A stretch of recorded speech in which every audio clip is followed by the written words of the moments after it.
Alina thought she had married a prince, but beneath Prince Khalid's golden smile hid a collector of women, each one adored, trapped, and erased from existence. It began like a fairy tale, the kind people read about but never truly believe. Alina was a 27-year-old fashion designer living in London, known for her modest charm and quiet ambition. She had built a small but growing business, designing dresses for socialites and influencers. One evening, she was invited to an elite charity gala at the Dorchester Hotel. She didn't know that walking into that ballroom would change her life forever. Among the glittering guests and the hum of expensive laughter stood a man surrounded by bodyguards, dressed in an elegant black thobe with a golden trim. His presence commanded attention. He was Prince Khalid Al Saud, a wealthy Saudi royal known for his mysterious lifestyle and unimaginable fortune. When their eyes met, the air seemed to pause. He approached her with a smile so calm it felt rehearsed, yet disarming. Throughout the evening, he showed a surprising interest in her work, her dreams, and her simplicity. In a world where everyone sought attention, Alina never did. And that was exactly what intrigued him. The next day, she received an invitation to a private dinner. Within weeks, there were roses at her doorstep, diamond bracelets delivered with handwritten notes, and whispered phone calls that lasted for hours. He told her she was different, unlike anyone he had ever met. And when he proposed, it was sudden yet perfect. A ring glimmering like a star, an entire orchestra in the background, and a promise of forever. Her friends warned her to slow down, but Alina was already swept into the magic of it all. To her, it wasn't just love, it was destiny unfolding. What she didn't know was that every fairy tale has a shadow, and hers was about to awaken. The royal wedding took place under a sky that shimmered like gold. Alina could hardly recognize herself as she stood before towering marble columns and chandeliers that dripped with crystals. The ceremony was held in one of Riyadh's grandest palaces, where every wall was hand-painted with patterns of blue and gold, and every corridor was filled with the scent of jasmine. Dozens of servants moved in silent precision, arranging flowers and adjusting silken drapes. Guests from royal families, diplomats, and celebrities filled the hall, each one dressed in dazzling luxury. Cameras flashed endlessly, capturing every step she took. The media called it the wedding of the decade. Alina wore a gown crafted from delicate lace flown in from France, the train stretching for several feet behind her. When Prince Khalid took her hand, he smiled with pride and possession. His voice was calm and commanding as he recited his vows, while her heart pounded in disbelief that all of this was real. As she looked around, she noticed how everyone seemed to watch her, not with admiration, but with quiet judgment. The royal women smiled politely, yet their eyes remained cold. After the ceremony, a lavish banquet followed. Golden plates carried endless courses of exotic dishes, and the air was filled with music from live orchestras. Yet even amid the splendor, Alina felt a strange unease. The prince rarely left her side, and whenever she tried to speak to guests, his guards hovered nearby. It was subtle but clear, her world was already being watched. As the night ended and fireworks lit the sky, Alina stood at the balcony, overwhelmed by beauty and fear. She had married into unimaginable wealth, but somewhere deep within, a quiet voice whispered that she might have also stepped into a prison made of gold. The palace was unlike anything Alina had ever imagined. It stretched across acres of desert land, surrounded by towering walls and guarded gates that never seemed to open fully. Inside, it was a labyrinth of polished marble floors, towering pillars, and ceilings painted with scenes of ancient battles and royal victories. Every room was drenched in opulence, velvet curtains, gold-plated furniture, and chandeliers that scattered light like falling stars. Servants moved silently through the corridors, their eyes lowered, their footsteps barely making a sound. At first, Alina was mesmerized. Each morning, she woke to trays of exotic fruits, designer clothing laid out for her, and a team of attendants ready to meet her every need. It felt like a dream, yet the longer she stayed, the more she noticed how quiet everything was.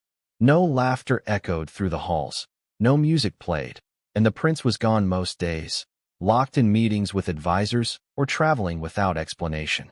She began exploring on her own, wandering through the palace wings. The east wing was filled with art and antiques, the north wing with grand guest rooms. but the west wing was sealed off. The guards stationed there were polite but firm, telling her it was under renovation. Curiosity burned inside her. Why would such a perfect palace need repairs? And why did it always seem like the maids grew tense when she mentioned it? At night, the silence became heavier. She sometimes heard faint footsteps above her room or whispers through the air vents. But when she stepped outside, the corridors were empty. The palace was magnificent, but beneath its beauty, something unseen stirred, a secret buried under layers of gold and silence, waiting for her to notice. A week after the wedding, Alina received a thick envelope wrapped in silk and sealed with the royal crest. Inside was a document titled Guidelines for the Princess of the House of Al-Saud. It wasn't a welcome note or a list of privileges. It was a book of rules. Every page was written with precise detail, outlining what she could and could not do. There were times to wake up, specific hours for meals, and restrictions on phone usage. She was forbidden from calling anyone outside the royal circle without prior approval. Every visitor had to be registered days in advance, and her travel outside the palace required written permission from her husband. At first, Alina thought it was a cultural formality, a tradition meant to preserve dignity and order. But soon, she realized the rules were more than just etiquette, they were control. Her calls were monitored, and every package she received was inspected. When she tried to take photos of the palace gardens, a guard gently but firmly told her it was not allowed. Even her personal laptop was replaced with one provided by the royal administration, its settings locked and tracked. Every night, an attendant came to her room to ensure the windows were closed and her door secured. Privacy, she learned, didn't exist within the palace walls. When she questioned these restrictions, the staff only bowed and said, "It is His Highness's way." Days turned into weeks, and the sense of confinement grew. The grand palace, once dazzling and alive, began to feel smaller with every passing moment. Alina realized she was not just a royal wife. She was being observed, managed, and molded into something unrecognizable. The luxury had become her leash, and the rules were its links. One morning, as sunlight spilled through the tall, arched windows, Alina noticed something strange. Her diamond necklace, the one Prince Khalid had given her on their honeymoon, was missing from her dressing table. It had been there the night before, resting inside a velvet box beside her perfume. She searched the entire room, checking drawers, shelves, and even her suitcase, but it was gone. Panic rose in her chest. The jewelry was not only priceless, but symbolic of her new status in the royal household. Losing it could easily be seen as carelessness or even disrespect. She called for her maid, Samira, who arrived looking pale and nervous. The woman insisted she hadn't touched anything, swearing that only the cleaning staff had entered the room that morning. Within an hour, the head housekeeper and 2 guards appeared to investigate, their faces expressionless. They inspected every corner but found nothing. The matter was quietly dismissed, and Alina was told not to worry. But she couldn't shake the feeling that someone had been in her room while she slept.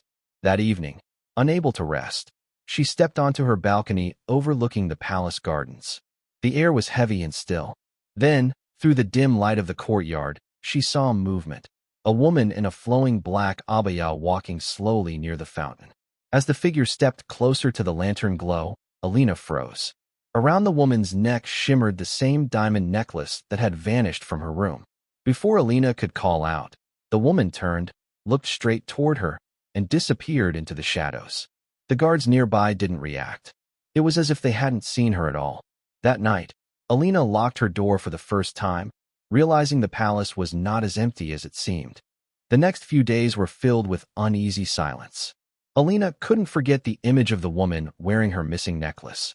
She tried to convince herself it was a dream, a trick of light, but something deep inside told her otherwise. Whenever she passed the maids in the hallways, their conversations would stop abruptly. They lowered their eyes, whispering behind her back when they thought she couldn't hear. There was a tension in the air, a quiet, watchful fear that everyone seemed to share but no one dared to name. One afternoon, while walking through the inner courtyard, she overheard 2 servants talking in hushed tones near the rose garden. The words were faint but chilling.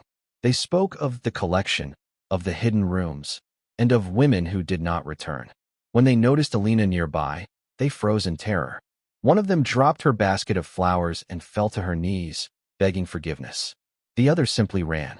Alina tried to question them, but the guard appeared within seconds, leading her gently away and warning her that listening to staff gossip was not becoming of a princess. That night, she could barely sleep. The whispers seemed to echo through the air vents, growing louder the more she tried to ignore them. She heard muffled crying once, faint but unmistakable, from somewhere beyond the West Wing. When she mentioned it to the head housekeeper the next morning, the woman smiled politely and said it must have been the wind.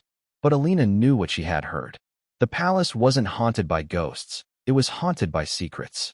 And now, those secrets were beginning to notice her curiosity. Something was being kept from her, and the fear among the servants told her it was something worth hiding. As days passed, Alina's curiosity about the West Wing grew unbearable. It was the only part of the palace she wasn't allowed to enter, and that restriction made it all the more haunting.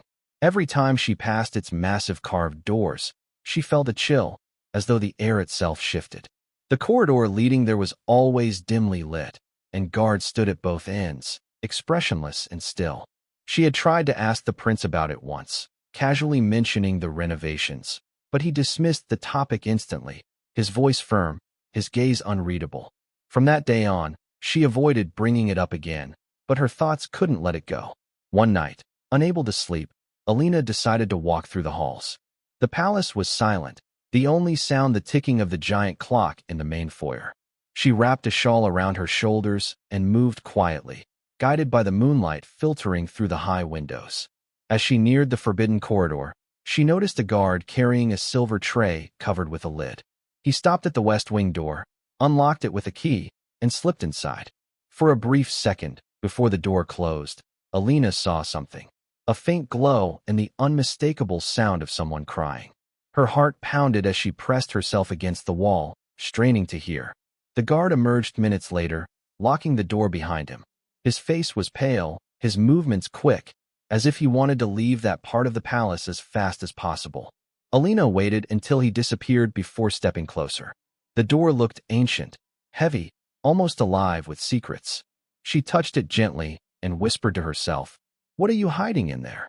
A sudden noise from behind made her jump, but when she turned, the corridor was empty. The mystery of the West Wing consumed Alina's thoughts. She became restless, unable to focus on anything else. Each morning, she searched for small clues, locked doors, missing keys, whispered names, but found only fragments that led nowhere. Then one afternoon, while exploring the prince's private study, she stumbled upon something unexpected. Hidden beneath a stack of old letters was a small leather box tied with a faded ribbon. Inside were several journals, aged, cracked, and covered in delicate handwriting. Each belonged to a woman, and each one began with the same elegant words, "To my beloved Khalid." Alina's hands trembled as she opened the first diary. The entries started lovingly, filled with admiration for the prince and the luxury of palace life. But as the pages went on, the tone darkened. The women wrote of loneliness, strict rules, and voices echoing through the walls at night. They spoke of the West Wing, always the West Wing, and how they were forbidden to ask questions about it. Then, without warning, each journal ended mid-sentence, as if the writer had been interrupted. She read through another and another, each telling the same silent story of isolation and fear. Some entries were stained, perhaps with tears or something darker. The final book was dated only a few years earlier and mentioned a name she didn't recognize, Layla. That name appeared over and over again, circled angrily, as though the writer had tried to warn someone.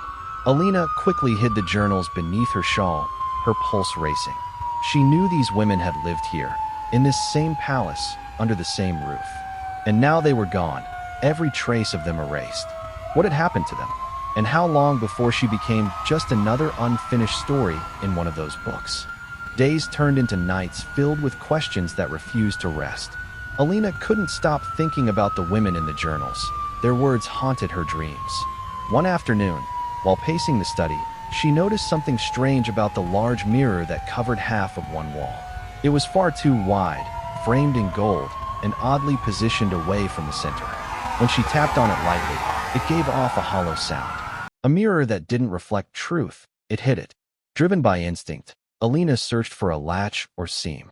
Her fingers brushed along the edges until she felt a tiny indentation near the bottom. With a hesitant push, the mirror shifted slightly, revealing a narrow crack of darkness behind it. Her breath caught in her throat. Gathering courage, she slid the mirror aside, exposing a hidden corridor lined with dim lights and thick velvet curtains that muffled every sound. The air inside was cold, heavy with the scent of dust and perfume. As she walked deeper, she entered a long gallery filled with portraits, dozens of them. Each painting captured a different woman, each one stunning, draped in fine jewels and gowns. Yet what unsettled her most was their resemblance. Every face seemed eerily familiar. The same elegance, the same sadness in their eyes. Then she saw it. Hanging in the center of the gallery was a painting of a woman wearing the same diamond necklace that had vanished from Alina's room. Beneath it, a small brass plaque bore her name, Layla.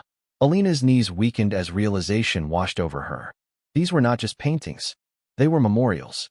Each portrait represented a woman who had once lived within these walls, and now they existed only as part of the prince's hidden collection. That night, Alina couldn't sleep. The images of the portraits haunted her, the lifelike faces, the sorrowful eyes, the woman named Layla wearing her stolen necklace. Every creak in the palace made her flinch. Every whisper of wind felt like a warning. She decided to take a walk in the garden to calm her nerves. The air outside was cool, the moonlight spilling over the marble fountains and manicured hedges. Everything looked peaceful, but the silence carried a strange weight. As she walked along the stone path, she noticed something by the fountain, a flicker of movement. A woman stood there, dressed entirely in white, her veil glimmering faintly under the moon. She was motionless, her posture elegant yet lifeless, like a figure carved from ice. Alina froze, her heart thudding painfully. She called out softly, but the woman didn't respond. Instead, she turned her head slowly, revealing a face pale and beautiful, her eyes dark pools of emptiness. For a moment, they simply stared at each other. Then Alina's gaze dropped to the woman's wrist, a golden bracelet engraved with the initials KS, the same initials that appeared on everything belonging to Prince Khalid. A cold wave washed over her. When she took a cautious step forward, the woman suddenly began to back away, her movement soundless, her expression unreadable. Within seconds, she vanished into the mist as if she had dissolved into the air. Alina ran to the spot, trembling, but there was no one there. Only the bracelet lay gleaming on the stone, half buried in the wet grass. She picked it up with shaking hands, her reflection distorted in its surface. Someone, or something, wanted her to find it.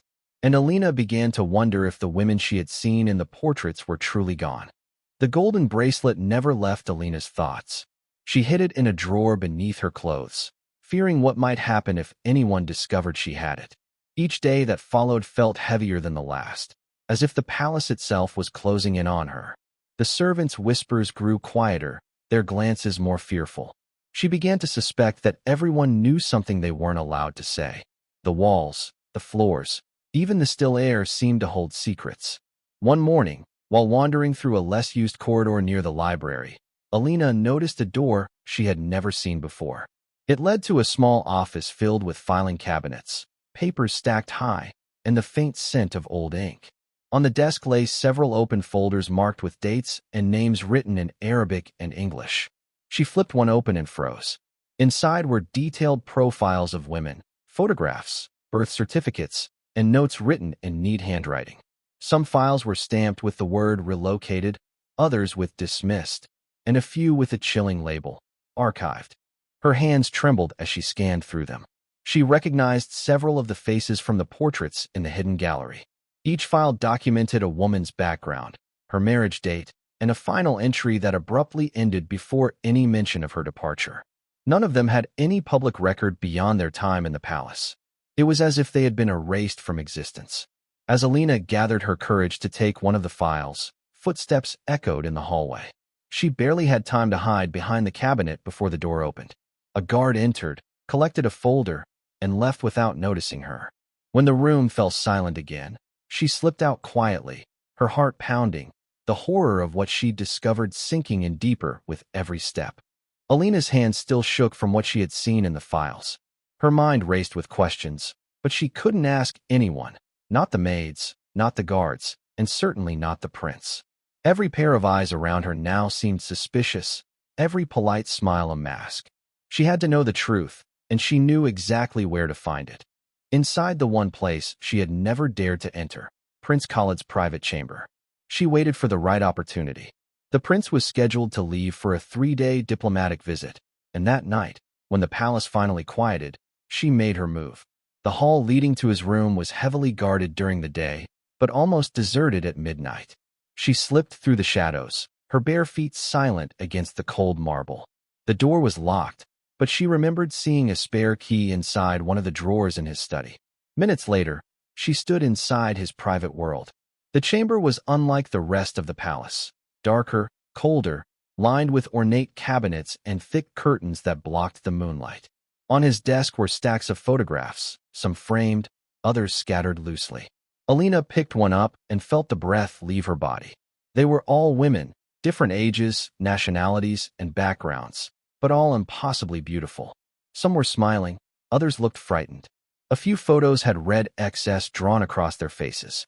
In a corner stood a display shelf filled with trinkets, bracelets, rings, lockets, even strands of hair preserved in glass cases. They weren't decorations, they were keepsakes, trophies of lives once lived. Alina backed away, her stomach twisting in horror. For the first time, she truly understood what the others had become. The prince didn't just collect wives, he collected women. The discovery inside the prince's chamber left Alina shaken to her core. For days she avoided him, pretending to be unwell, afraid her face might betray what she knew. But curiosity gnawed at her, stronger than fear.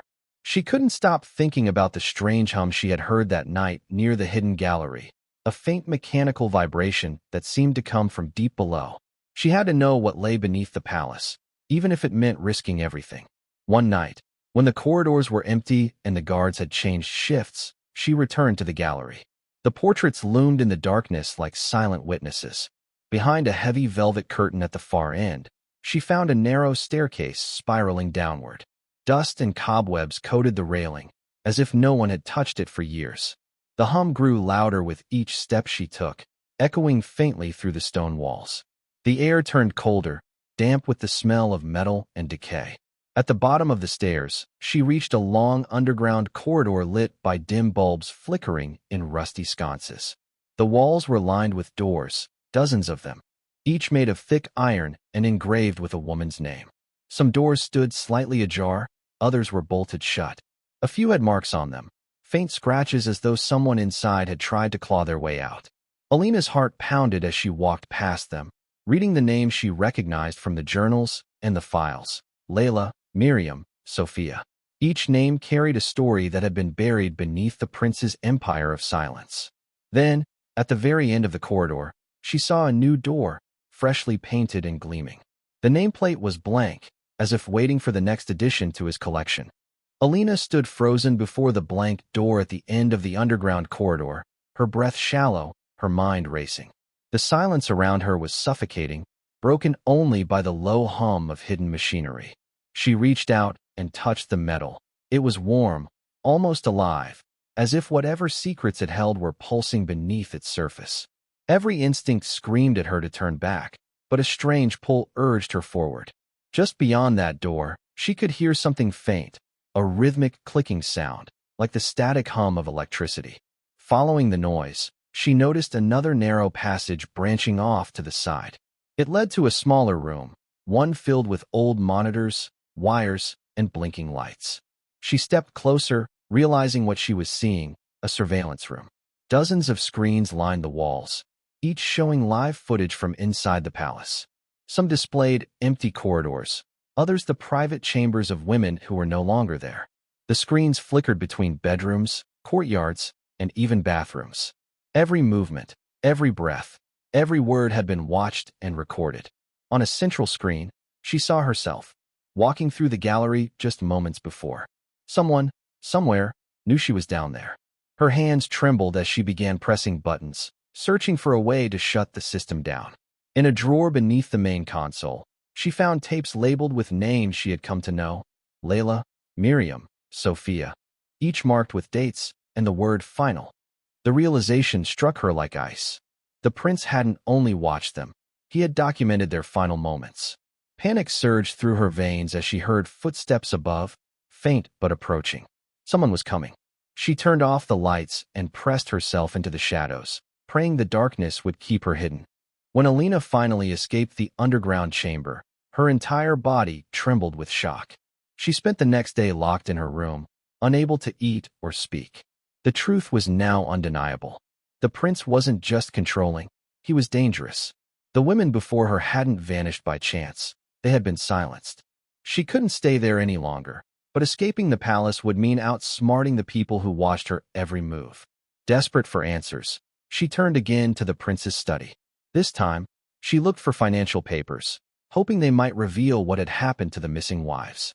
In a hidden drawer beneath the desk, she discovered stacks of documents: bank statements, property deeds, and international transfers. Her hands shook as she read through them. The pattern was clear. Each time a woman entered his life, enormous sums of money were deposited into accounts under her name. And after her disappearance, those accounts were quietly transferred to new offshore holdings belonging to the prince. The deception went deeper than she had imagined. Prince Khalid had staged multiple secret marriages in different countries, using each union to funnel money, jewels, or land into his growing empire. The women were never seen again, and their families were told carefully crafted lies, claims of illness, infidelity, or quiet retreats abroad. Alina realized she was part of a cycle that had claimed countless lives before her. Every charm, every gesture of affection, every luxurious gift had been part of a trap. The prince didn't love his wives. He consumed them, financially, emotionally, and physically. And if she didn't find a way out soon, her name would join the others in his silent archive. She had become the next chapter in his empire of disappearance. That night, Alina couldn't sleep. Her mind replayed the horrors she had uncovered: the hidden rooms, the vanished women, the surveillance tapes, the bank records that tied it all together. Every whisper in the hallway made her flinch. Every shadow looked like a pair of eyes. She needed proof, something undeniable that could expose him to the world. Searching through the journals again, she remembered the name that appeared over and over: Layla. Perhaps Layla had tried to escape. Perhaps she had left behind more than just her words. Determined, Alina returned to the library where the air was thick with dust and silence. She combed through every shelf and drawer until she found a loose floor tile beneath an old rug. Under it was a small wooden box, aged and water-stained. Inside lay a folded letter written in trembling handwriting. It was addressed simply: "To whoever finds this." The letter was from Layla. In it, she described her discovery of the hidden corridors, the same gallery, and the same fate that awaited any woman who tried to question the prince. She wrote that she had attempted to escape one night with the help of a maid, but had been caught. The last lines were smudged with what looked like blood. "He keeps us here. We are part of his collection. Don't trust anyone, not even the ones who smile." Alina's breath hitched as she read those words. It was confirmation. Someone before her had seen it all, too. But before she could hide the letter, she heard footsteps approaching from the hallway. She quickly tucked it into her dress and turned toward the door, her heart pounding. Whoever was coming had been watching her, and now they knew she knew. The footsteps drew closer until they stopped right outside the library. Alina held her breath, pressing herself against the shelves as the door creaked open. A faint beam of light swept across the room. She stayed completely still, feeling her pulse race in her throat. The person lingered for a moment, then slowly closed the door and left. When the silence returned, she sank to the floor, her hands shaking uncontrollably. Every inch of the palace now felt hostile. She knew she was being hunted, even if she couldn't see by whom. She waited until dawn before daring to move again. The palace staff went about their duties as usual, offering polite smiles, but their eyes seemed colder now, knowing, watchful. Even her meals felt like traps. She began hiding food from breakfast, just in case she needed to flee suddenly. She couldn't trust anyone anymore. Later that afternoon, she overheard a pair of guards speaking in hushed tones near the courtyard. Her name was mentioned. One of them said the prince had ordered her passport to be secured. That single word shattered any illusion of safety. She was officially a prisoner. In desperation, she packed a few belongings, money she had hidden, a small knife, Layla's letter, and a copy of one bank document. Her plan was to escape through the servants' wing after midnight, where the outer gates were less guarded. But as the day wore on, she noticed more guards stationed near the exits. It was as if the prince already knew her intentions. By nightfall, Alina realized she might not have another chance. If she didn't leave soon, she would vanish just like the others, absorbed into the darkness of the palace, her name forgotten, her story erased. Midnight arrived like a breath of dread. The palace had fallen silent, its golden corridors now cold and lifeless under the dim lights. Alina slipped from her room, her footsteps barely making a sound on the marble floor. She carried only a small bag pressed against her chest, every item inside chosen for survival. Her heart pounded so loud she feared it would give her away. The walls felt as though they were closing in, listening to her every move. She followed the narrow path toward the servants' quarters, guided by the faint scent of detergent and old stone. The air was heavier here, damp and full of echoes. Every few steps she stopped, waiting to hear if anyone followed. The silence seemed endless, until she reached the side entrance. The door was slightly ajar, and beyond it, the night stretched wide and empty. Freedom was just a few steps away. But as she reached for the handle, a voice cut through the quiet. It wasn't loud, but sharp enough to freeze her in place. A guard emerged from the shadows, his flashlight landing on her face. In that split second, instinct took over. She threw the bag at him and bolted down the passage, her bare feet slapping against the floor. Behind her came the echo of pursuit, boots pounding, radios crackling. She raced through the maze-like halls, turning corners blindly, until she found a service staircase leading down to the lower courtyard. She stumbled through an open gate and into the garden, her lungs burning. The sound of footsteps grew distant for a moment, giving her hope. But just as she neared the outer wall, a hand grabbed her arm from behind, pulling her back into the shadows.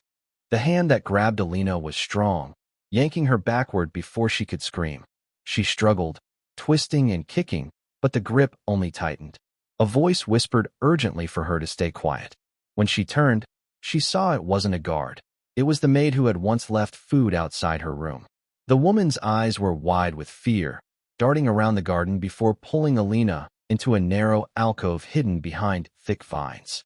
The maid explained in a trembling whisper that she had once helped another wife, Layla, try to escape.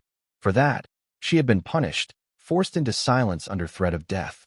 She told Alina that there was still one way out, a tunnel beneath the stables that led beyond the palace walls. It had been sealed after Layla's attempt, but not completely blocked. It was dangerous, but it was her only chance. Guided by the maid's small lantern, they crept across the courtyard, keeping low to avoid the security lights. Every sound made Alina's heart race, the distant hum of vehicles, the rustle of guards moving in pairs. Finally, they reached the stables, where the scent of hay and horses masked their presence. The maid led her to a cracked section of the floor covered by an old wooden board. Beneath it, a dark tunnel sloped downward into the earth. Before Alina could descend, the maid pressed something into her hand, a tiny silver locket. Inside was a faded photograph of Layla, smiling. "Tell her story," the maid whispered, her eyes glistening. Then, without another word, she pushed the board back in place, sealing Alina in the tunnel. As Alina crawled into the darkness, she could hear shouting in the distance. The guards had discovered her empty room. Time was running out. The tunnel was narrow and suffocating, filled with the smell of damp earth and rusting metal. Alina crawled on her hands and knees, her fingers scraping against the rough surface. Every breath came shallow and heavy, echoing faintly in the enclosed space. The flickering light from her small lantern barely cut through the darkness ahead.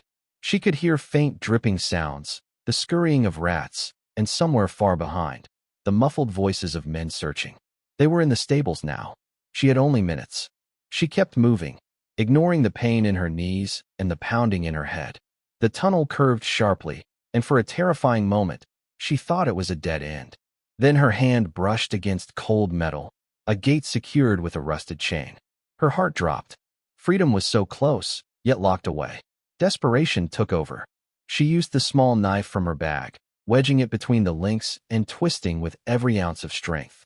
The chain didn't break, but it loosened enough for her to slip through. On the other side, a gust of cold air hit her face. She had reached the exit, a narrow opening hidden behind a pile of stones. Through it, she could see the desert stretching endlessly under the moonlight. For the first time, she tasted freedom, dry and bitter like dust. But as she crawled out, a sound shattered the stillness, the distant growl of engines. Headlights cut across the sand, growing brighter. The prince's men were searching the outer grounds. Alina ran into the desert, her feet sinking into the cold sand, her breath ragged. She didn't look back.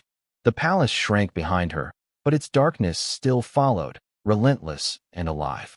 The desert stretched endlessly before Alina, vast and silent except for the whisper of wind sweeping across the dunes. Her legs ached, her throat burned, and her heartbeat thundered in her ears. The moon hung high, casting long shadows that moved like ghosts around her. She had no clear direction, only the instinct to keep going. Behind her, faint lights glimmered in the distance, headlights weaving across the sand. The prince's men were still searching. She forced herself forward, every step a battle against exhaustion and fear. Hours passed before she stumbled upon an old road, half buried under sand. Following it, she spotted the faint outline of a small structure ahead, an abandoned outpost or rest station. Its roof sagged, and the walls were cracked, but it offered shelter. Inside, she found a dusty water container with a few drops left. She drank them greedily, her body shaking with relief. For a moment, she allowed herself to believe she might survive. At dawn, she spotted a convoy in the distance, 3 vehicles moving slowly along the road. Unsure if they were rescuers or pursuers, she crouched behind the wall, waiting. When the lead truck came closer, she saw a foreign aid emblem painted on the side. Gathering every bit of strength, she ran toward it, waving her arms. The vehicle screeched to a halt, and men jumped out, shouting in confusion. One of them rushed to her side, offering water and covering her with a blanket. As they helped her into the truck, she glanced back toward the horizon. The palace was gone from view, swallowed by the dunes. Yet in her mind, its walls still loomed, full of secrets, screams, and stolen lives. She was free, but far from safe.